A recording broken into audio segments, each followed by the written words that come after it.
Käydään läpi vielä sellainen kolmiokuva, eli tällainen vastuullisuus vaikuttavuuden perustana.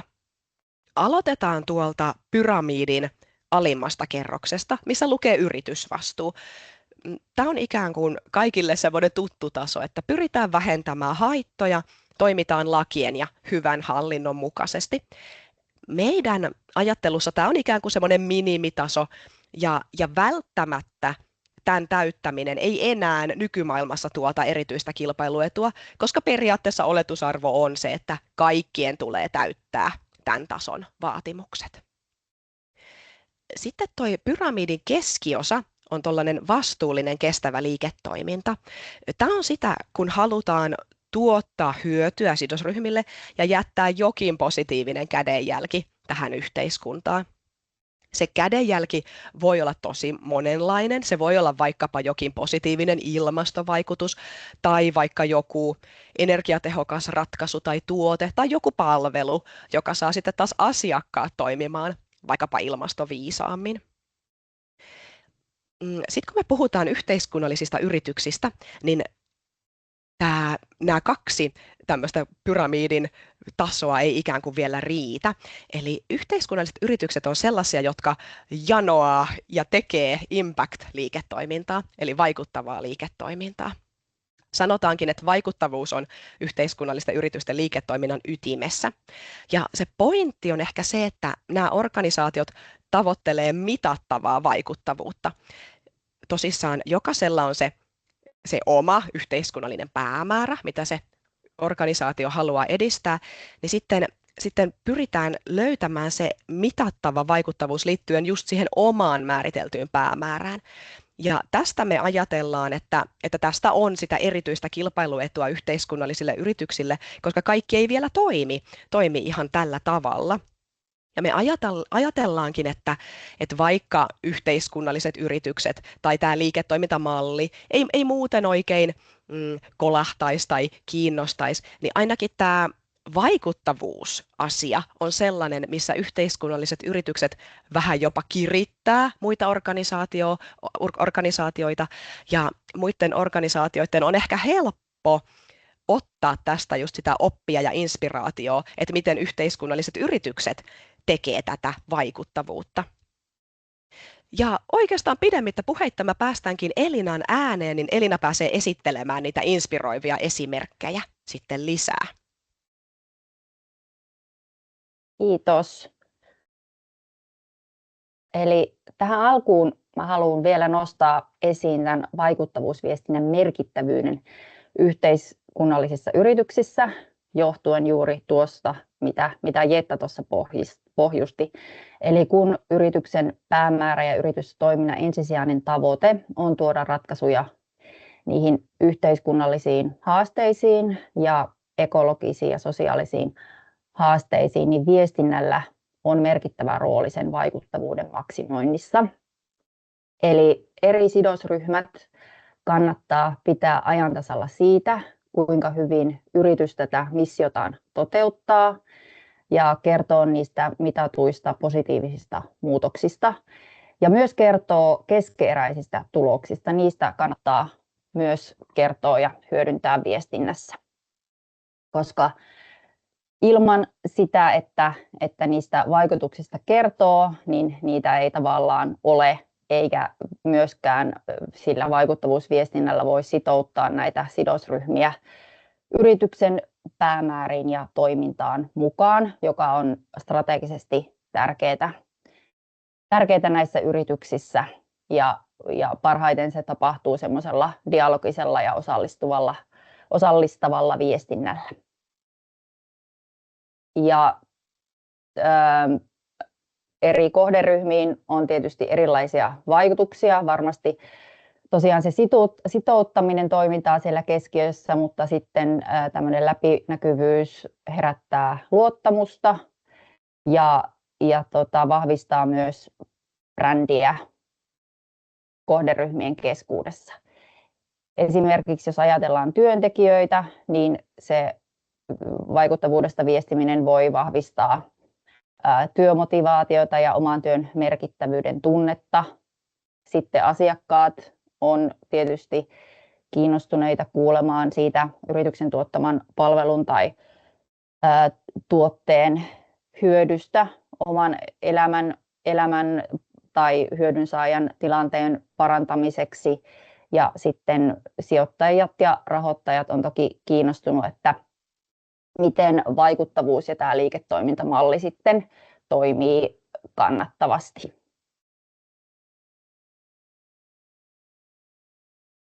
Ja vielä ennen kuin menen näihin esimerkkeihin, ne on mulla tuolla esityksen loppupuolella, niin vähän tätä käsitteen määrittelyä, koska vaikuttavuuspuhetta on paljon, se on tosi paljon pinnalla ja se lisääntyy koko ajan. Ja se johtuu siitä, että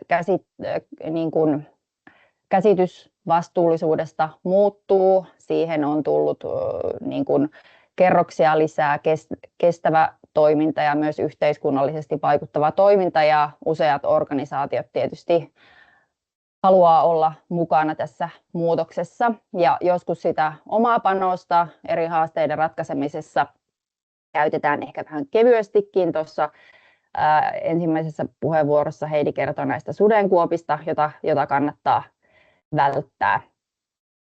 Ja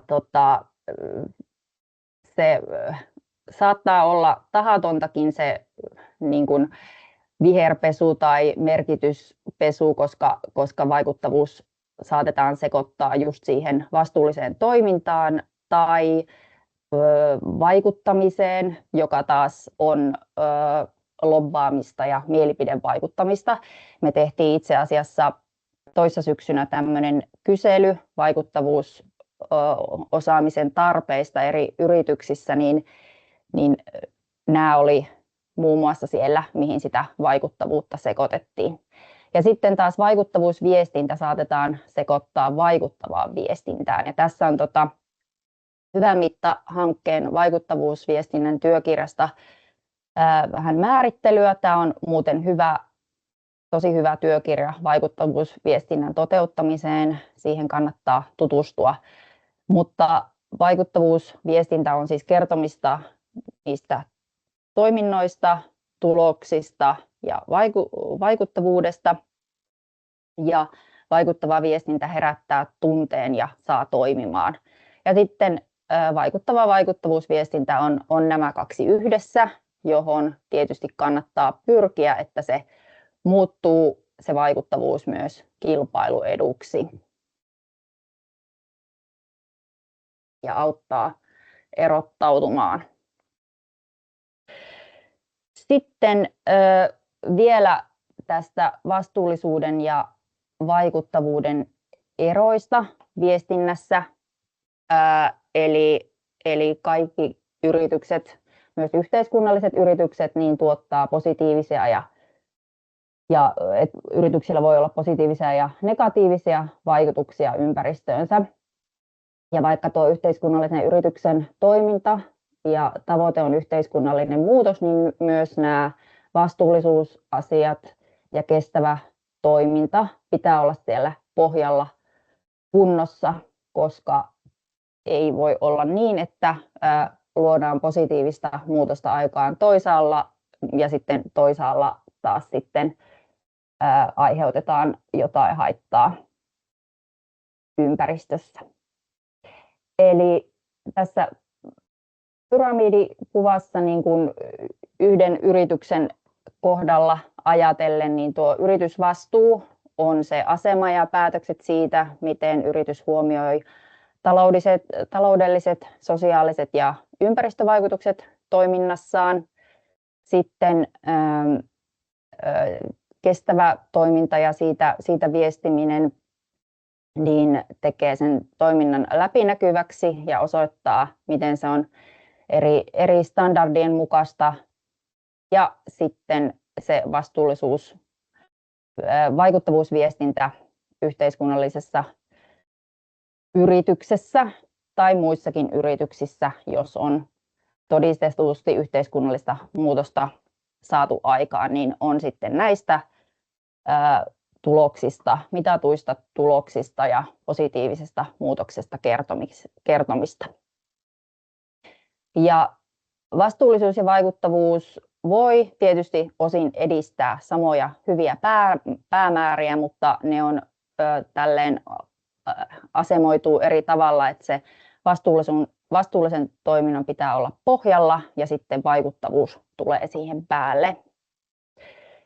Esimerkiksi jos ajatellaan yhteiskunnallista yritystä, joka toimii vaikka kiertotalouden alalla ja edistää tavaroiden uudelleenkäyttöä ja sitten työllistää samalla vaikeassa työmarkkina-asemassa olevia ihmisiä, niin nämä on niitä vaikuttavuustavoitteita, josta se viestii, mutta tämän lisäksi yrityksellä on vastuu siitä, että sen toiminta on kestävää, toimitusketjut on kunnossa ja se pyrkii esimerkiksi just päästöjen ja jätteen määrän vähentämiseen omassa toiminnassa.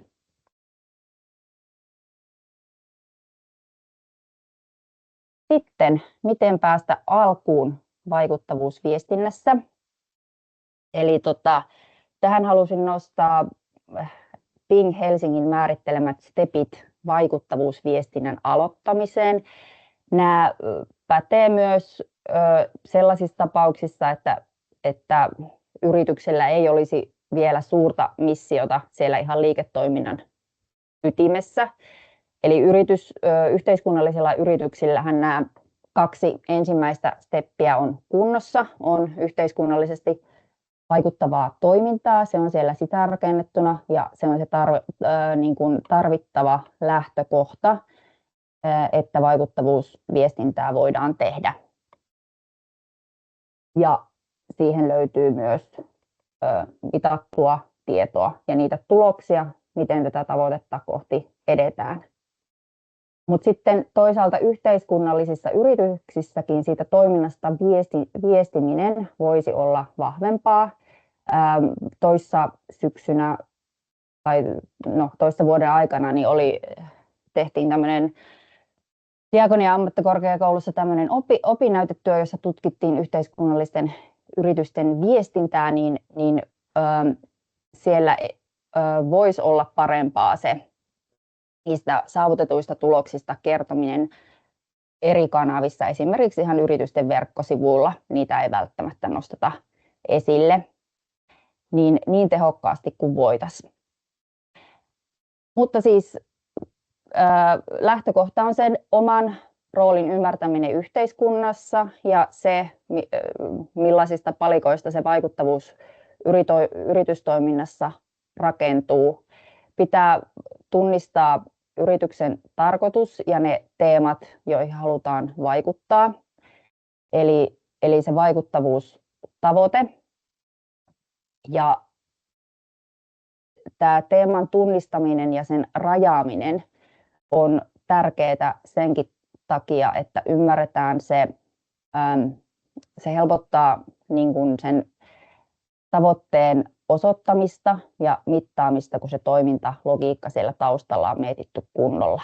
Ennen kuin lähtee viestimään, niin nämä pitää olla kunnossa, koska muuten se voi kääntyä vaan markkinointipuheeksi itseä vastaan, jos lähtee viestimään ennen kuin on sitä näyttöä olemassa. Sitten omaa näkyvyyttä ja viestintäympäristöjä kannattaa sitten hyödyntää omasta vaikuttavuudesta kertomisessa ja toimitaan esimerkkinä muille. Ja aktiivisesti ja vuorovaikutteisesti viestitään eri kanavissa, eli on tärkeää pitää yllä keskustelua tärkeistä aiheista ja näyttää sitä esimerkkiä muille.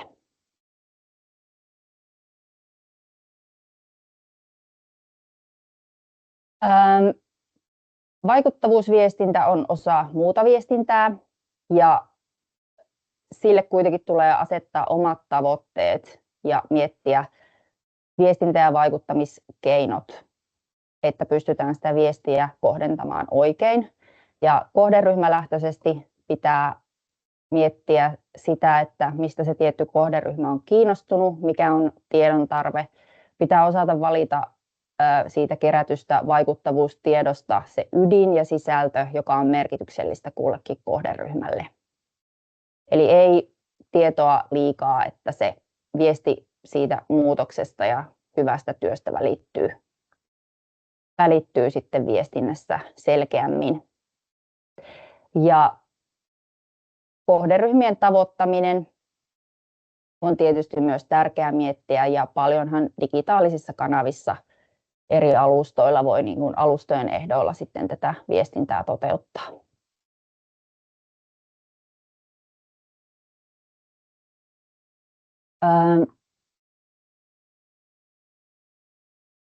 Joo.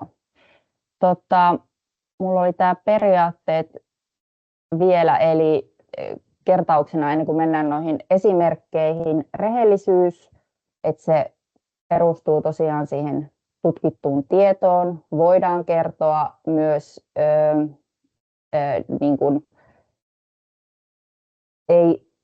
ei niin hyvistä tuloksista tai jotka ei edenneet niin odotetusti. Se lisää luottamusta, kun ollaan läpinäkyviä, eikä nimenomaan vääristellä tuloksia ja nosteta sieltä jotain toista tulosta peitelläkseen jotain muuta. Avoimuus, kerrotaan miten on mitattu, mistä se tieto on, ja siitä kerrotaan vuorovaikutteisesti sidosryhmille osallistaen heitä keskusteluun. Konkreettista, eli se vaikuttavuustiedon ydin, esimerkiksi hyviä infograafeja käyttäjien, ja tämä lisää ymmärrystä. Ja sitten vielä kun kerrotaan esimerkkejä kokemuksista ja kerrotaan tarinoita siitä vaikutuksesta, mitä on kohderyhmissä saanut aikaan, niin se vielä lisää sitä viestinnän vaikuttavuutta. Ja nyt näitä esimerkkejä hyvästä vaikuttavuusviestinnästä. Tässä on yhteiskunnallinen yritys Venner ensimmäisenä, joka haluaa parantaa haavoittuvassa asemassa olevien perheiden hyvää ja monipuolista ruokavaliota. Eli heillä on tämmöinen ruokakonseptipaketti, jota he toimittaa vähävaraisille perheille. Ja jatkuvasti mittaa tämän toimintansa vaikuttavuutta, ja sitä on sitten jaettu tätä tietoa kattavasti heidän verkkosivuilla, infograafeja käyttäen ja myös tarinoita ja niin kuin yksittäisiä kokemuksia on myös koottu sinne nettisivuille. Ja sitten sosiaalisen median kanavissa se on osana tätä muuta viestintää. Siellä tehdään nostoja siitä, että miten paljon ollaan saatu parannettua lapsiperheiden arkiruokatottumuksia ja saatu sinne ravinteikkaampaa ruokaa lasten arkeen. Ja samalla tavalla seurana yhteiskunnallinen yritys on tosi onnistuneesti niin kuin hyödyntänyt omassa brändissään tätä omaa missiotaan ja viestii siitä tosi konkreettisesti ja ymmärrettävästi. Venner on tällainen yritys, joka monella tasolla parantaa ikäihmisten osallisuutta ja hyvinvointia. Eli se välittää eläkkeellä olevia seuralaisia sitten tällaisten vähän yksinäisten vanhusten seuraksi. Eli sen lisäksi, että nämä vanhukset saa seuraa, niin myös nämä virilit eläkeläiset saavat sitten merkityksellistä tekemistä ja työtä itselleen. Ja sitten seurana mittaa jatkuvasti näiden kohderyhmiensä hyvinvointia ja positiivista muutosta ja viestii sitten sekä nettisivuilla että myös siellä sosiaalisessa mediassa osana muuta viestintää.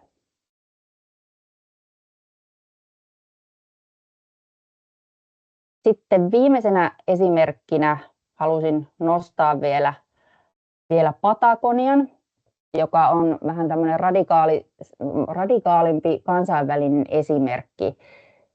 Eli tämä on vaatebrändi, ulkoiluvaatebrändi, joka tekee aktivismia ja levittää tietoisuutta vaateteollisuuden ympäristövaikutuksista. Se on tosi vahvasti näkyvissä kaikessa viestinnässä ja markkinoinnissa. Esimerkkinä tuo, että älä osta tätä takkia. Eli tällä tavalla läpinäkyvästi toimimalla ja näitä epäkohtia nostamalla, niin se myös sitouttaa asiakkaita omaan toimintaansa ja vähentää ylikulutusta ja saa asiakkaita sitten sitoutumaan tämmöisiin kestävästi toimiviin yrityksiin ja olemaan sillä tavalla osana muutosta. Ja tässä vielä yhteenveto, eli vain viestimällä vaikuttavuudesta se voi muuttua kilpailueduksi. Lähtökohtana on se yhteiskunnallinen tavoite ja keinot muutoksen osoittamiselle. Kohderyhmälähtöisyys, räätälöidyt konkreettiset viestit vahvistaa sen vaikuttavuusviestinnän vaikuttavuutta ja viestinnän tulee aina pohjautua mitattuihin tuloksiin ja keskeneräisyydestä myös kannattaa kertoa.